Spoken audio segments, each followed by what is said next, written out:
तो आपको दरारें दिख रही होंगी, वो कहाँ है हमें तो नहीं दिख रही कहीं पे दरार। सर दरारें आपके मंच, आज ही आपके मंच पर डिस्ट्रिक्ट प्रेसिडेंट ने कहा है कि एनसी का साथ नहीं मिला चुनावों में। नहीं, वो इलेक्शन की बात अलग है और इस वक्त अलायंस की बात अलग है। हमारा अलायंस जो है ये कोई ऑफ द कफ अलायंस नहीं है, ये नेशनल लेवल पे एक अलायंस हुआ था जिसका एक बड़ा मकसद था और बड़े पैरामीटर्स के तहत वो हुआ था।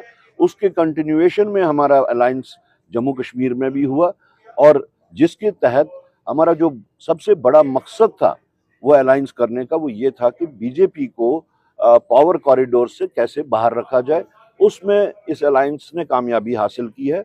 बाकी यहाँ की जो बातें आप लोग कह रहे हैं वो मेरे ख्याल में फर्जी बातें हैं, उनमें कोई हकीकत नहीं। जैसे कि आपको पता है कि हमारी रियासत का दर्जा और रियासत के जो इख्तियारात थे, जो हकूक थे, वो 5 अगस्त 2019 को हमसे यूनिलैटरली छीन लिए गए, गैर जमहूरी तरीके से छीन लिए गए, गैर आईनी तरीके से छीन लिए गए।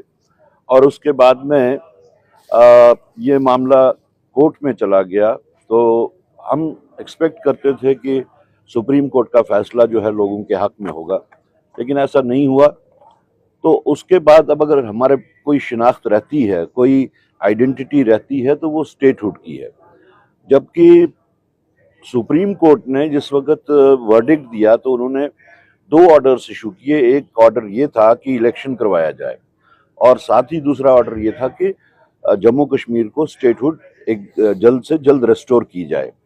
सरकार ने इलेक्शन करवाए लेकिन अभी तक स्टेटहुड रेस्टोर नहीं हुआ।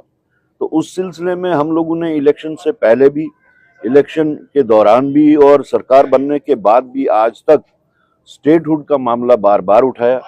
हमने प्राइम मिनिस्टर साहब को, होम मिनिस्टर साहब को बार बार याद दहानी की कि आपने पार्लियामेंट के अंदर, पार्लियामेंट के बाहर, जम्मू कश्मीर की सरजमीन से भी बार बार आप लोगों ने ये एश्योरेंस दी है कि ये स्टेटहुड जो है वो जल्द से जल्द रेस्टोर होगी। अभी आज भी आप देखें तो वही बात हो रही है कि अनुकूल वक्त पे, या वो कहते हैं एट ए प्रॉपर टाइम। ये हमें समझ नहीं आ रहा ये प्रॉपर टाइम कब आएगा, ये अनुकूल वक्त जो है ये कब आने वाला है। तो हम अपनी इस डिमांड को, जो सिर्फ कांग्रेस पार्टी की डिमांड नहीं है, ये डिमांड जम्मू कश्मीर के हर बाशिंदे की डिमांड है कि स्टेटहुड जल्द से जल्द रेस्टोर की जाए। तो उस डिमांड को इंटेंसिफाई करने के वास्ते हम लोगों ने ये फैसला किया कि हम जम्मू कश्मीर के तमाम जिलों में जाके अपने लोगों से बात करेंगे और इस बारे में उनके साथ में उनसे तबादले ख्याल करेंगे।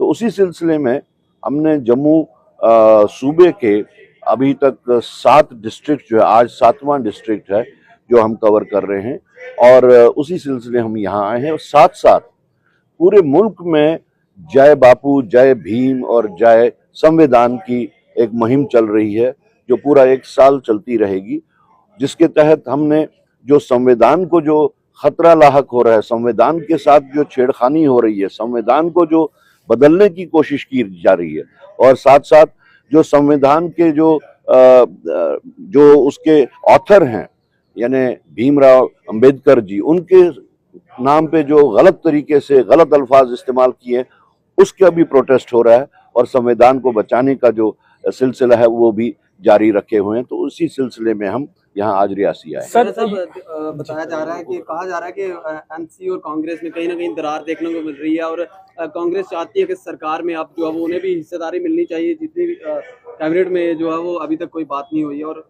जमीन पे भी हम देख रहे हैं लगातार अपोजिशन भी पूछ रहा है कि कुछ दिखाई नहीं दे रहा है इस सरकार में।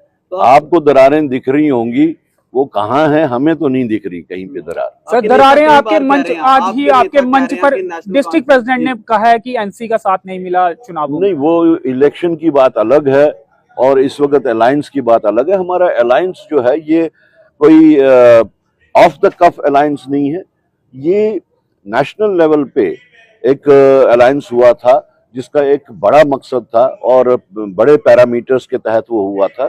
उसके कंटिन्यूएशन में हमारा अलायंस जम्मू कश्मीर में भी हुआ और जिसके तहत हमारा जो सबसे बड़ा मकसद था वो अलायंस करने का, वो ये था कि बीजेपी को पावर कॉरिडोर से कैसे बाहर रखा जाए। उसमें इस अलायंस ने कामयाबी हासिल की है। बाकी यहाँ की जो बातें आप लोग कह रहे हैं वो मेरे ख्याल में फर्जी बातें हैं, उनमें कोई हकीकत नहीं। देखिए, एक बात तो बिल्कुल क्लियर है इसमें कि कश्मीर से लेके कन्याकुमारी तक अगर हमारे किसी भी घटक दल को ये ख्याल है या था कि वो कांग्रेस के बगैर कुछ हासिल कर सकते हैं, तो ये साबित हो गया कि कांग्रेस के बगैर कुछ नहीं हासिल होता। वो बीजेपी के ये बीजेपी के हक में वो सरकार खो गए, अपना अरविंद केजरीवाल। अगर उनने अलायंस किया होता तो आज बीजेपी की सरकार नहीं होती। And this is a message clear to all the constituents of India bloc. बात नहीं हो सकती क्योंकि वो बिल्स जो हैं वो अब असेंबली की प्रॉपर्टी बन चुकी हैं, और जो चीज असेंबली की प्रॉपर्टी बने उसको असेंबली से बाहर उसके ऊपर डिस्कस नहीं हो। This is too premature to talk about. अभी जिस वक्त जब भी वो इलेक्शंस डिक्लेयर होंगे उसके बाद में हम अपनी रिपोर्ट जो है हमारे अपने जितने भी सीनियर साथी हैं उनसे मशवरा करके हम अपने सेंट्रल लीडरशिप को देखेंगे, उसके बाद ही उसका कोई जानकारी नहीं है। हमारी मुहिम हमारी अपनी मुहिम, तो हम तो हर उस शख्स को सपोर्ट करेंगे, हर उस शख्स से सपोर्ट हासिल करेंगे जो कोर इशू है इस वक्त जम्मू कश्मीर के लिए, जम्मू कश्मीर के हर बाशिंदे के लिए। This is above party lines. जो हम कह रहे हैं कि ये सारे लोगों का मसला है, तो इसलिए हमें इसमें कोई एतराज नहीं है कि हमें कौन सपोर्ट करता है या हमें किसको सपोर्ट करना होगा। आप अपोजिशन की बात करते हुए आप ये ना समझें कि हम अपोजिशन में हैं। वहाँ असेंबली में एनसी के एमएलएस भी अपने मामलात को जो नहीं तय हुए होंगे वो उधर उछालेंगे, तो दैट डज नॉट मीन कि वो एनसी के खिलाफ जा रहे हैं। असेंबली का मकसद यही है कि लोगों की रिप्रेजेंटेशन की जाए, लोगों के मसले मसाइल की रिप्रेजेंटेशन की जाए। अगर कहीं पे कोई भी मामला अटका है, नहीं हल हो रहा है, तो उसको उजागर करना डजंट मीन कि हम अपोजिशन कर रहे हैं।